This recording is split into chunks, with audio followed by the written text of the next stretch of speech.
Hey everyone, welcome back to Money Talks. I'm Alex. And I'm Sarah. And this is episode number 12. 12 already, wow. Time flies right. In this deep dive, we're going to be unpacking the journeys of entrepreneurs who, they faced some hurdles, some obstacles along the way. They sure did. But they didn't let that stop them. They turned those no's into yeses. The big yeses. Yeah, and we're going to explore those struggles. Yeah. We're going to celebrate those successes. Oh, yeah. And really dig into the lessons that they learned along the way. The good stuff. Yeah, because we all hit those roadblocks, right? Absolutely. So tune in, and hopefully you'll walk away with some nuggets of wisdom, some aha moments that you can apply to your own path to turn those setbacks into triumphs. It's the goal. All right, Sarah, so for this deep dive, we're focusing on a pretty fascinating figure. Oh, yeah. Sophia Amoruso, the powerhouse behind Nasty Gal, Whoa. and of course, Girlboss Media. She's amazing. Really an incredible story, a wild ride of, personal challenges, but also these amazing business wins. Yeah, a real roller coaster. It is, and it's packed with insights for anyone out there who's, thinking about starting something, building something meaningful from scratch. Oh, absolutely. All right, Sarah, so where do we even begin with this incredible journey? Well, I think it's fascinating to look back at her roots. She was born in San Diego in 1984, and her background is so interesting. You've got Greek, Italian, Portuguese, American, all mixed in there. Wow. And she was raised in the Greek Orthodox Church, so already a very diverse upbringing. Yes. But, her teenage years didn't exactly follow the typical path. Right. She was diagnosed with depression and ADHD, and that actually led to her leaving school and being homeschooled. Wow, so right away you see that kind of non-traditional path emerging. Absolutely, and it makes you think about how those early experiences really shaped her later drive, It does, almost like it ignited this need to maybe prove something or forge her own path. Definitely. And even her first work experiences were all over the place, right? Oh, yeah. Subway, bookstore, record shop. Yeah. Not exactly the typical, CEO trajectory. No, not at all. But that kind of fits with this whole theme of doing things differently. And that unconventional streak continued into her young adulthood, too, Oh, yeah. She really embraced this nomadic lifestyle, hitchhiking, even dumpster diving and stealing for a while just to get by. Wow. So really living on the edge there. It was a different time, but yeah, she was definitely operating outside the usual structures. Yeah, and it's such a contrast to where she ends up, right? It's a huge contrast. It's almost hard to believe it's the same person. I know, it's really incredible. But I guess it just shows that entrepreneurial journeys can come from anywhere, right? Absolutely anywhere. But there had to be a turning point, though, right? Oh, for sure. Some moment where things started to shift. Well, in 2003, she was living in Portland, Oregon, and she got caught shoplifting, and it was a real wake-up call for her. Yeah. And she actually stopped stealing after that. Wow. So a real turning point. A big one. And then she moved to San Francisco. And this is where it gets interesting. No, she needed health insurance to deal with a hernia. Right. And to get coverage, she took a job in the lobby of the Academy of Art University. Checking IDs and stuff. Yeah, basically. For almost a moment of stability after all that instability. Right. And who knew that this simple job would actually set the stage for Nasty Gal? It's wild how life works, isn't it? It really is. So she's there checking IDs at the Academy of Art University, and what happens next? Well, at 22 years old, she starts an eBay store. Okay. And she calls it Nasty Gal Vintage. Interesting choice of name. Right. It's a direct reference to Betty Davis's 1975 album. Oh, wow. So right away, you get a sense of her boldness and, that kind of irreverent attitude. Definitely. It's a name that sticks with you. And her initial focus was on selling curated vintage clothing and other unique items. So not just any old clothes. She was being very selective. Very selective. Yeah. And it's funny, she actually mentioned that her very first sale on eBay was a book that she had stolen as a teenager. Oh, wow. Really? Yeah. It's kind of a controversial detail, but it definitely shows, that she was coming from a very different place and maybe still had that rebellious spirit. Yeah, and that honesty is refreshing. Well, absolutely. It's not your typical entrepreneur origin story. Not at all. Okay, so back to this eBay store. Yes. It starts to take off, right? Oh, yeah. It grows like crazy. Like how much are we talking? Well, within 6 years, it was reportedly bringing in $1 million in yearly revenue. $1 million on eBay. On eBay, that's huge. That's amazing. That really speaks to her hustle and her ability to tap into that market. It does, but eventually her relationship with eBay changed. Got it. There are a couple of different stories about why she left the platform. Right. Some say she was banned for putting links in customer feedback, which was against their rules at the time. Yeah, I remember that. But Sophia herself has said that she chose to leave because of eBay's policies on negative feedback. Oh, right. She felt they were unfair to sellers. Interesting. So regardless of the exact reason, it just shows you that when you're building a business on someone else's platform, you're always at their mercy. That's the risk. Yeah, you're building your house on rented land. Exactly. And around that time, there were also some accusations that she was artificially inflating bids on her items. Right. There were those rumors. Which she has always denied, by the way. Yes, very strongly. But it just goes to show you that success sometimes attracts scrutiny. For sure. Okay, so she leaves eBay. What's the next move? Well, in 2008, she launches Nasty Gal as a standalone website. Okay, so a really big step. A huge step. And it was a good one, right? Oh, yeah. This is when things really explode. Give me the numbers. All right, so in 2008, revenue was just over $200,000. Okay. By 2011, it had jumped to nearly $23 million. What? That's insane. Yeah, and eventually they hit $100 million in annual sales with over 200 employees. That's incredible growth. That's phenomenal. What do you think was driving that? Well, I think a lot of it has to do with her online presence. Yeah, right. Especially among young women. She really understood how to connect with them online. She's often called herself an accidental entrepreneur. Yeah. And it seems like in those early days, it wasn't about some grand master plan or, having an MBA. Not at all. It was very much about following her instincts and connecting with that community. And that authenticity must have really resonated with people. Absolutely. It was a breath of fresh air compared to, more traditional fashion brands. Yeah, and the Nasty Gal brand became more than just clothes, right? So much more. It was the name, the attitude, the styling, the photography, even the customer service. The whole experience. Yeah, it all came together to create this really unique identity. And people identified with it strongly. Like they were proud to be a Nasty Gal. Exactly. It became part of their identity. Powerful stuff. But even with all that success, Nasty Gal wasn't without its challenges, right? Oh, of course. Not every business has its growing pains. And Sophia's been pretty open about the fact that she didn't have a lot of experience managing people or running a big company. Yeah, she was learning on the fly. And that can't be easy, especially when you're growing so fast. It's a huge learning curve. So what were some of the key lessons she learned during that time? One of the things she talks about is the importance of making the implicit explicit.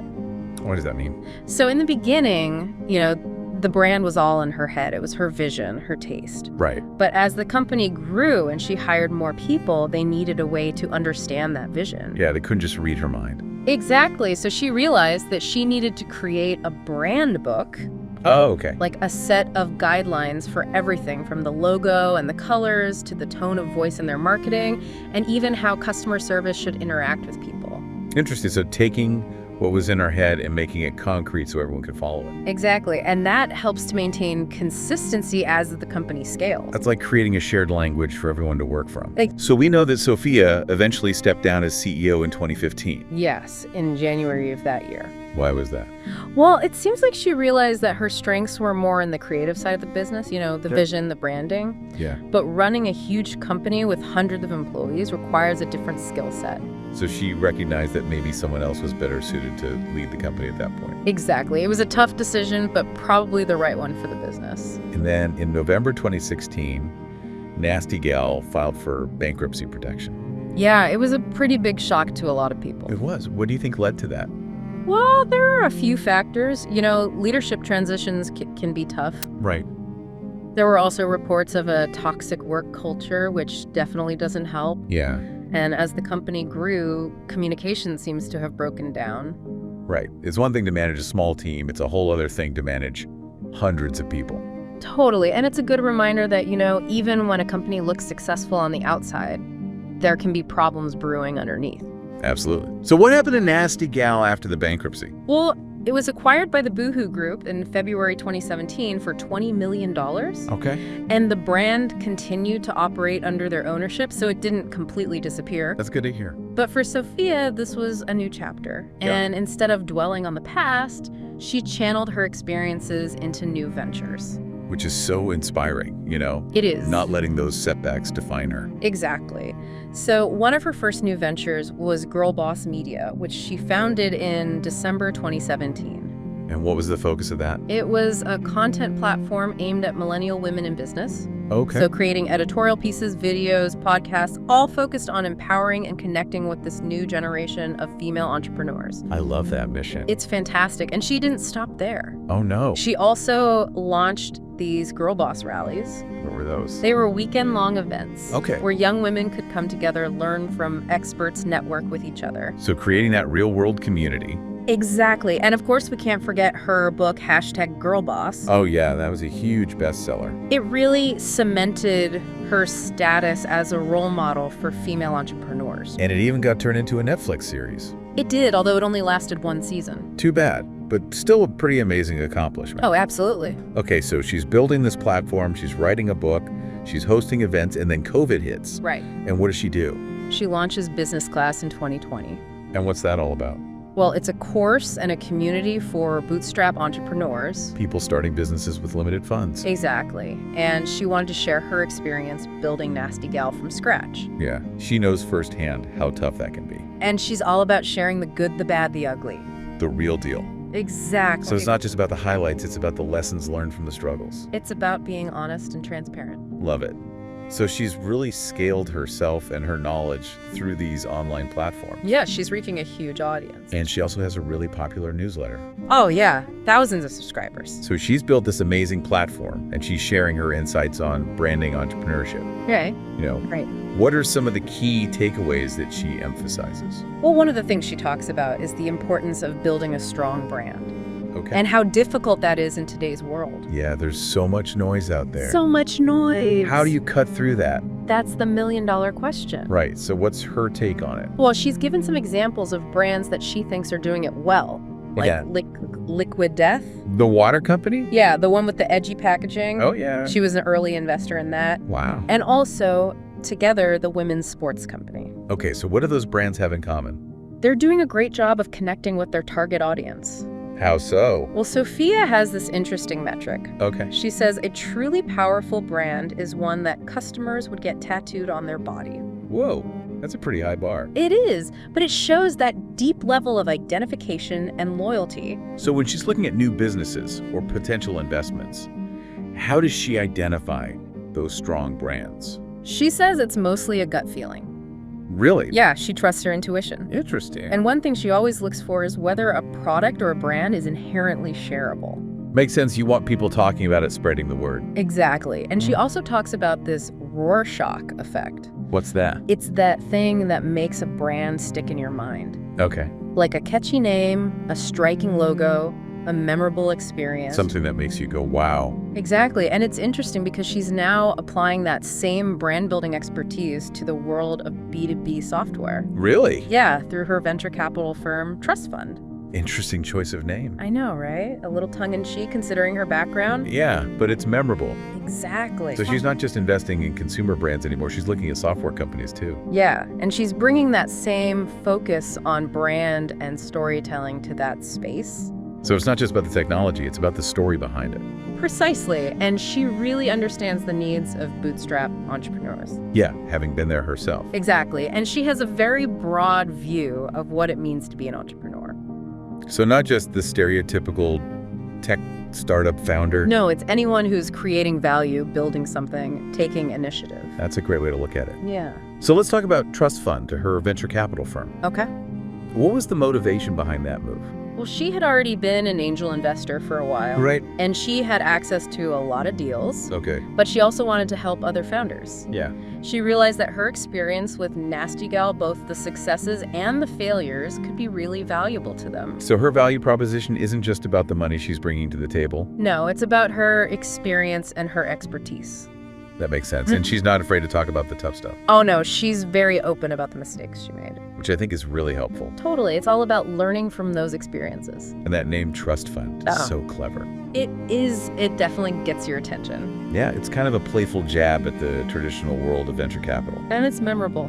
So she's also shared some interesting thoughts on the creator economy. Right, she's a big believer in it. Yeah, she sees it as a major shift in how people create and consume content. And she thinks that trust and authenticity are going to be even more important in the future. Yeah, because there's just so much content out there. So much. So what's her advice to established companies who are trying to navigate this new world?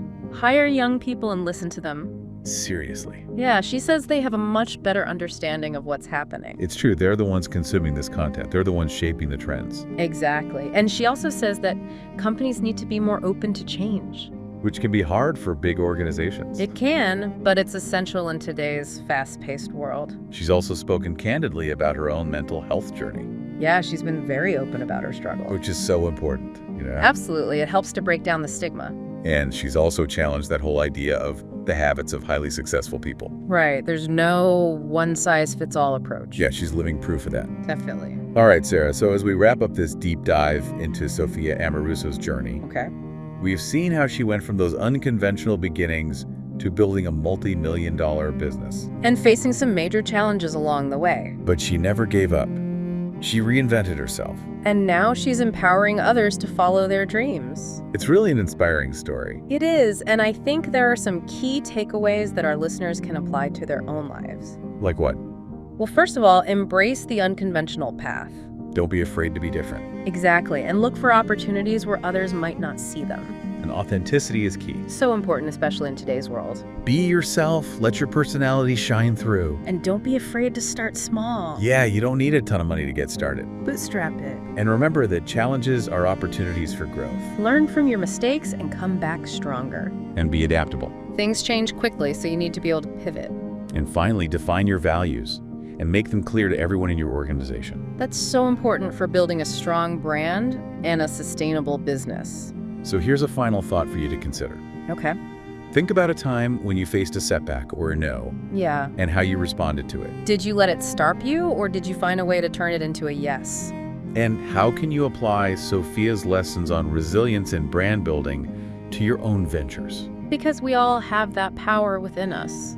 If you're interested in learning more about Sophia and her insights, I highly recommend checking out her book, #Girlboss, and her online platform, Business Class. Great resources for anyone looking to start or grow a business.